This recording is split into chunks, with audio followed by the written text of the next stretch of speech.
Bien sûr que c'est vrai. Personne ne peut dire que vous ayez eu un meilleur ami que celui qui vous parle maintenant en ravalant ses larmes.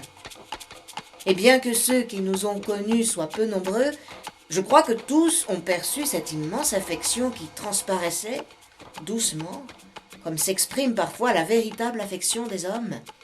Celle qui n'a pas besoin de grands mots et se contente de remplir le verre de vin sans le renverser. Affection d'homme, simplement. Affection d'un paquet de cigarettes lancé sur la table sans autre explication qu'une envie de fumer qui se devine. Affection d'un silence et d'une tape dans le dos après avoir écouté pendant des heures la litanie des malheurs qui vous ont toujours harcelé. Affection que presque tous ont remarquée. Presque tous. Sauf vous, bien entendu. Rappelez-vous, compadre, parce qu'on est compadres, non? Rappelez-vous que c'est moi qui vous ai dit un matin que vous devriez faire comme les artistes de théâtre, qui ne donnent pas plus de 2 représentations par jour. Rappelez-vous que c'est moi qui ai insisté pour que vous preniez du galon, et que vous respectiez cette poignée de talent qui naît parfois de l'angoisse et de l'estomac vide. Et rappelez-vous aussi que c'est moi qui suis arrivé un jour avec la petite affiche tout juste peinte sur un carton blanc. Ah, je l'avais drôlement bien réussi. Oui, je m'en souviens encore. Il n'y a plus le moindre doute. La vérité a fini par s'imposer dans ce monde de tricheurs. La presse et la télévision l'ont démontré à des millions d'incrédules. Ali Kazam est notre dernier authentique fakir.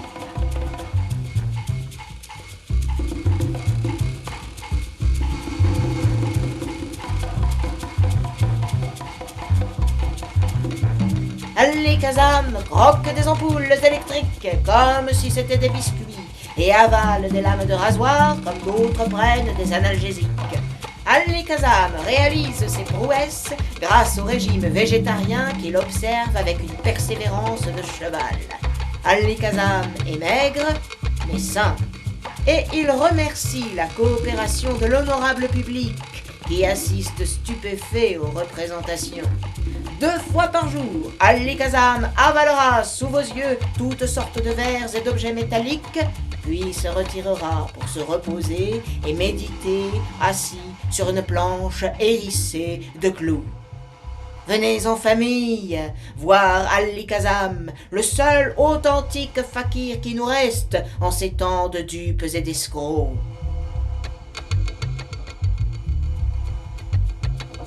Ali Kazam ne demeurera que quelques jours dans votre ville avant de poursuivre son voyage commencé dans sa patrie, la lointaine et mystérieuse Inde, à la recherche de la paix et de la vérité.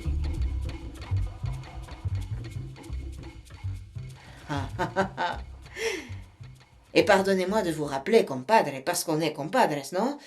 Que c'est moi aussi qui vous ai trouvé un nom. Parce que si je n'avais pas été là, vous, avec votre idée de grand Maurice, vous n'auriez pas été plus loin que le coin de la rue. Même le turban, c'est moi qui vous l'ai fait, compadre. La copie fidèle de celui qui était dans Selecciones. Parfois ça sert de lire. Un turban digne d'un sultan, compadre. Bien autre chose que ce tas de sparadrap avec lequel on vous couronnait la tête au cirque. Si je vous dis tout ça, compadre, ce n'est pas pour vous demander une faveur, non. Ce qui est fait est fait. Je veux seulement vous rappeler que sans moi, vous n'auriez jamais percé. Et on n'aurait jamais lu votre nom d'artiste dans les journaux.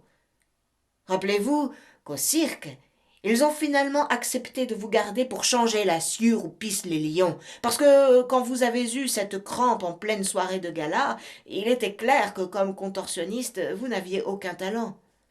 Et là encore, qui sait qui a remarqué votre corps flageolant, tout tremblant, essayant vainement de dégager votre jambe coincée derrière la nuque? Moi, compadre, votre ami.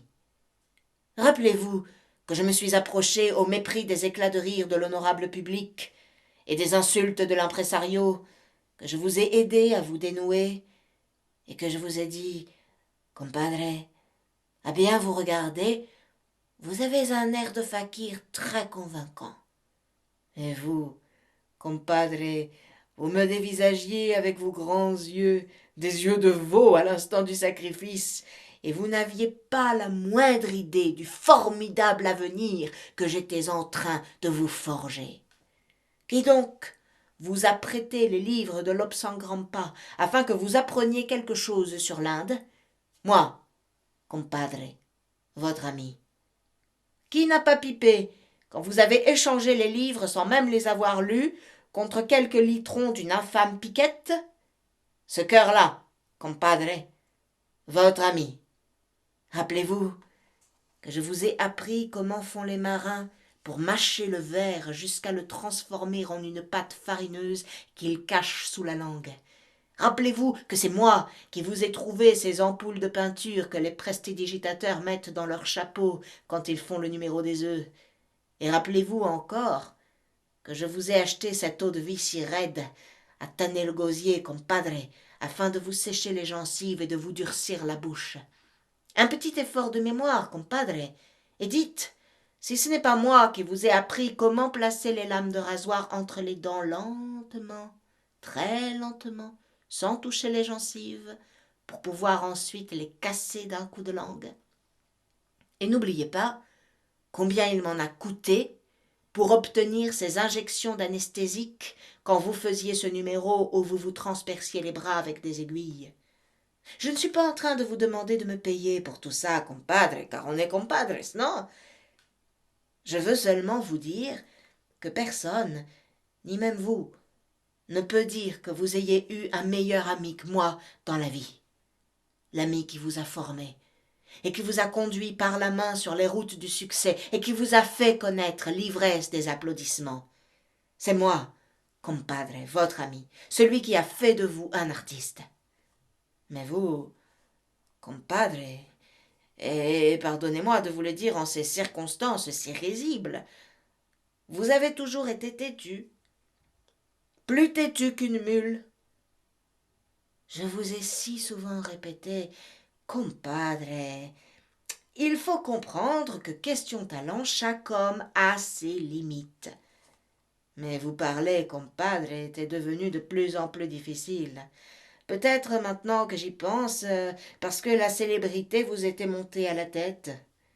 Rappelez-vous que je m'étranglais de rage chaque fois que vous buviez de l'eau-de-vie sans raison, et qu'il m'a fallu expliquer à l'honorable public que votre démarche titubante n'était pas la conséquence d'une cuite, mais la faiblesse naturelle due au jeûne observé par tout fakir qui se respecte.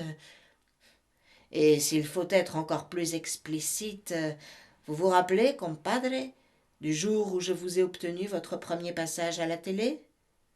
Vous vous rappelez la nuit précédente? Vous étiez sorti sans dire un mot, et vous aviez laissé la cape en gage dans un lupanar? J'ai dû courir tous les bordels du port pour récupérer votre habit de fakir, et c'est en demandant au putain que j'ai enfin retrouvé la cape qui servait de nappe sur une table graisseuse. Je vous achète le rideau, m'a même proposé un gitan. Et dire que moi, j'avais passé 20 nuits à me piquer les doigts en brodant les signes du zodiaque, dans le même ordre que celui de l'almanach Bristol. Combien de fois je vous ai dit, compadre, ne sortez pas pour boire en costume de fakir. Vous ne voyez pas qu'on vous prend pour un fou? Mais vous, allons donc. Vous pensiez qu'on vous prenait pour l'ambassadeur du Pakistan. Ah, compadre, compadrito. Pardonnez-moi de vous le répéter, mais vous étiez têtu, plus têtu qu'une mule. Maintenant que je suis assis, maintenant que j'ai fumé presque un paquet de cigarettes, je n'arrête pas de penser à tout cela. J'ai beau tourner, retourner l'affaire dans ma tête, je n'arrive pas à comprendre où diable vous avez déniché ce sabre. D'après le nain, vous avez dit après pas mal de verre dans le nez, l'heure est venue pour Ali Kazam de présenter un numéro inédit dans ce cirque de merde. L'heure est venue pour Ali Kazam, le dernier fakir, de cesser de manger des clous et des pointes de cordonnier, et d'avaler un sabre entier, un sabre de cavalerie, sans selle et jusqu'aux manches. Quand on m'a appelé compadre, j'étais tranquillement assis devant mon verre de vin. Vous savez, ces petits vins tranquilles que je bois, des petits vins sans tapage, des petits vins silencieux, où je me concentre pour créer ces nouveaux tours avec lesquels on a récolté tant d'applaudissements. Pour être franc, compadre, j'étais en train de penser à un tour formidable, un numéro spectaculaire pour lequel il suffisait de doubler la dose d'anesthésique dans votre bras. Et surtout, j'étais en train d'apprendre à avoir confiance en vous. Ouais, j'étais sur le point d'avoir confiance en vous. Et comme preuve, compadre, rappelez-vous que je vous avais laissé seul pendant les 3 dernières représentations. Mais comme dit la Bible, pauvre Job, vous n'avez jamais su gagner la totale confiance du public. Toujours vos emportements de dernière minute. Quand on m'a appelé compadre, je suis parti en courant. Vous savez que je ne vous ai jamais abandonné dans les moments durs et, pardonnez-moi, compadre, mais je n'ai pas pu me retenir de rire quand j'ai vu comment on vous emportait sur la civière, assis, les jambes croisées, la bouche terriblement ouverte et la moitié d'un sabre plongé dans le corps. En vous voyant ainsi, j'ai failli tomber à la renverse. Mais finalement, j'ai ri de vous voir dans cette situation, les yeux fermés et 2 filets de sang qui coulaient de vos lèvres. J'ai ri de voir les infirmiers vous attacher les mains pour vous empêcher de retirer vous-même le sabre ou de l'enfoncer jusqu'au bout pour gagner le pari. Pardonnez-moi de vous dire cela maintenant, compadre, mais vous n'auriez jamais changé. Un infirmier m'a dit « On m'a retiré le sabre, on va bientôt vous le rendre ». Je lui ai demandé si c'était le sabre qu'ils allaient me rendre, et l'infirmier m'a répondu « Le sabre aussi ». Mais il parlait de vous. Dès qu'on a fini de le recoudre, on vous le rend. Dehors, compadre, il y a une femme qui pleure. Pourquoi vous ne m'avez pas dit que vous étiez marié, compadre ? Elle m'a crié un tas d'insultes et m'a menacé de m'envoyer en prison parce que j'étais responsable de votre bêtise à vouloir jouer au fakir. J'ai avalé les insultes, compadre, et vous me connaissez. Je lui ai simplement répondu, je lui ai appris un métier, madame. Je suis son manager et aussi son meilleur ami.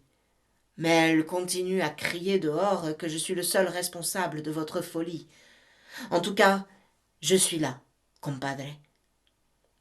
À attendre qu'on vous ramène, peut-être enveloppé dans la cape que j'ai brodée pour vous et grâce à laquelle on a eu de si bons moments, ou peut-être dans un drap, ou dans un sac en plastique. Peu importe. Votre compadre est là, votre meilleur ami, fidèle au poste, comme au bon vieux temps. Et je ne sais pas ce qui va se passer, mais je voudrais qu'une chose soit bien claire. J'ai été votre meilleur ami, compadre. Celui qui vous a appris les trucs qui laissaient les gens bouche bée. Celui qui a brodé la cape et vous a acheté les talismans porte-bonheur. Celui qui vous accompagne maintenant, séparé de vous par un mur blanc. Celui qui devra payer le cercueil, les cierges et le curé. Celui qui obtiendra une couronne au nom du syndicat des artistes de cirque. Celui qui se battra pour que votre mort soit considérée comme un accident du travail. Celui qui demandera ce soir à la représentation 1 minute de silence pour l'âme d'Ali Kazam.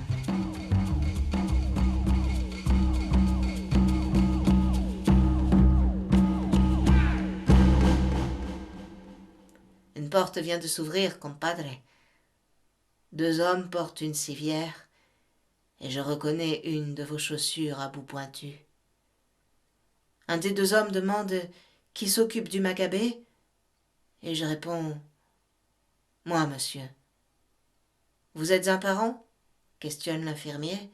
« Non. »« Son meilleur ami, je lui dis. Parce que c'est vrai. »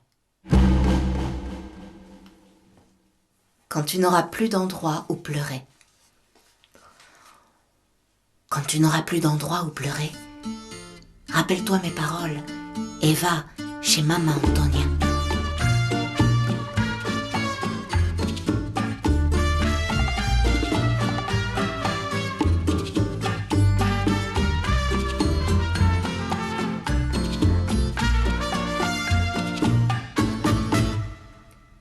facile de la trouver. Il suffira que tu demandes aux hommes du quai et ils te diront sans hésiter comment arriver jusqu'à la vieille bâtisse en bois.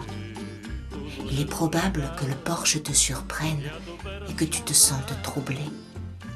Tu penseras que tu t'es trompé et que tu te trouves devant la maison de l'archevêque. Mais ne t'arrête pas, avance, pousse la porte vitrée. Ne t'occupe pas des visages androgynes des chérubins qui ornent les murs et appuie une seule fois sur la sonnette. Tu seras accueilli par un être surgi des profondeurs. C'est un homme étrange, pas de doute. Dans les bars du port, on raconte qu'un tramway lui a coupé les 2 jambes alors qu'il fuyait un mari jaloux et qu'il est arrivé en rampant chez Maman Antonia pour y déverser sa tragédie. On dit qu'elle eut pitié de cette moitié d'homme à l'agonie et qu'après avoir payé la cautérisation des moignons, elle fit fabriquer une petite estrade munie d'un système compliqué de ressorts qui réveille l'homme au premier coup de sonnette et le propulse vers le haut comme un diable hors de sa boîte. On dit tellement de choses dans les bars du port. Tu sais que les dockers ont la langue bien pendue. Le demi-homme attrapera un registre jauni et il y notera ton nom, ton âge, ta profession et te demandera enfin la raison de tes larmes. Si celle-ci n'est pas claire pour toi ou si tu n'en as pas, ne t'en fais pas. La maison se charge de fournir de bonnes raisons pour pleurer, en bramant ou en silence. Le choix n'appartient qu'à toi. Le demi-homme sautera sur un petit chariot et te conduira le long d'un couloir obscur jusqu'à une porte ouverte. Dans la pièce, tu verras un lit, une chaise et un miroir. Tu te sentiras nerveux, ça c'est plus que sûr, mais tu dois avoir confiance. Confiance en Maman Antonia, c'est tout ce qui compte. Tu seras assailli par un irrépressible désir de fuite, mais au moment d'y céder, tu verras que le seuil de la porte est occupé par une femme grosse, énorme, de dimension telle qu'elle parvient à peine à entrer dans la pièce. Sans dire un mot, elle s'avancera en haletant à ta rencontre, te poussera sur le lit, se jettera sur toi et t'embrassera sur la bouche en t'enfonçant sa langue jusqu'aux amygdales. Quand tu te sentiras sur le point d'étouffer, elle s'écartera et commencera à se déshabiller sans cesser de te regarder. Ne t'affole pas. Elle te regardera avec haine, une haine implacable qui augmentera ses halètements. C'est Maman Antonia.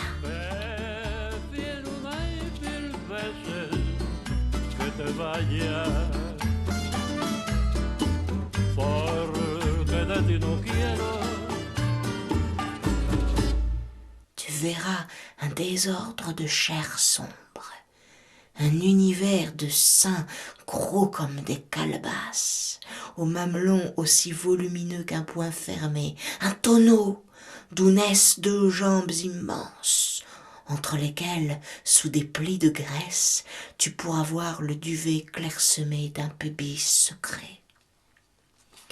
Tu remarqueras aussi que cette masse de chair est en perpétuel mouvement, qu'il suffirait d'un bon poignard pour ouvrir ce sac et répandre cet être gélatineux dans toute la pièce. Elle ne te dira pas un mot.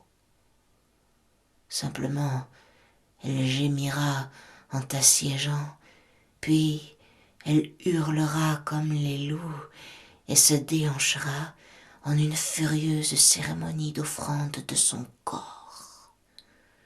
Tu te sentiras acculé, et de là où tu es, la pièce à 4 coins, peu importe celui que tu auras choisi pour t'y réfugier, tu la verras suer, dégouliner inlassablement Tu entendras sortir d'entre ses jambes un bruit de crapaud crevé.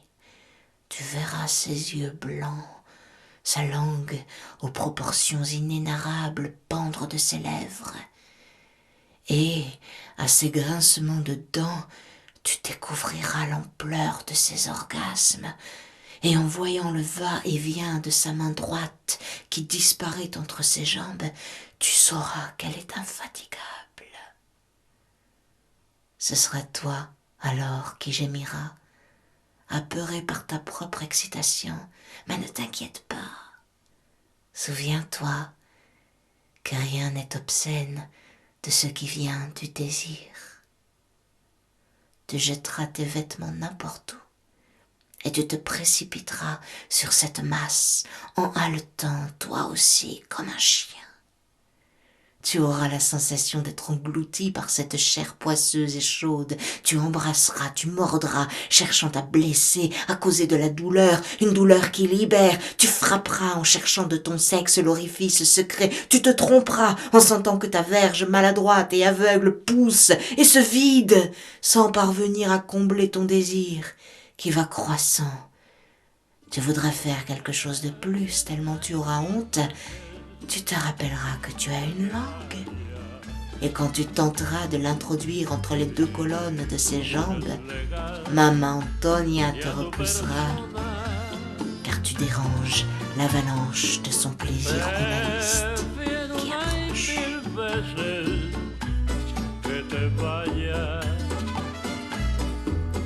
Cette fois, tu te redresseras, atterré. Et maintenant dégoûté, tu chercheras ton image dans le miroir, mais elle n'apparaîtra pas. Seule Maman Antonia sera visible dans la glace. Seule cette masse gémissante, s'étouffant par moments dans sa propre salive.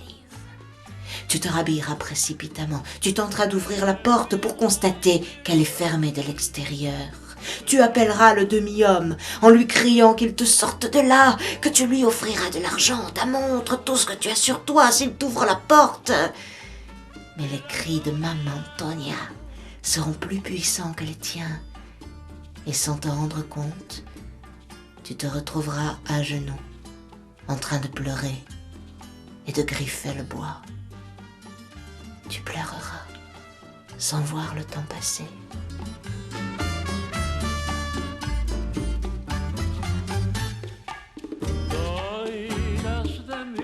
Tu passeras du sanglot frénétique à celui lent, quasi silencieux de l'innocent.